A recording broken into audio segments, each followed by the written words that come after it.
Bermain barang haram narkotika.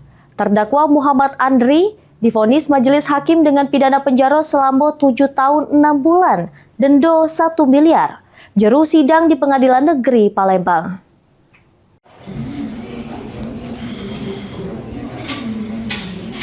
Muhammad Andri, terdakwa pengedar narkotika jenis sabu-sabu, jalani sidang di Pengadilan Negeri Palembang kelas 1A khusus.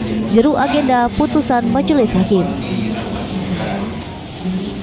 Juru amar putusannya, majelis hakim yang diketuai Samuel Ginting menyatakan terdakwa Muhammad Andri sudah terbukti secara sah bersalah melakukan tindak pidana KTH atau ngelawan hukum jadi perantara jajo beli narkotika golongan 1.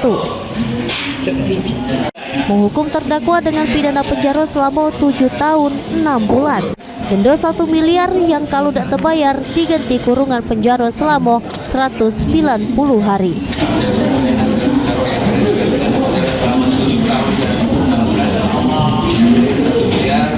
Heru Wahyudi, PAL TV.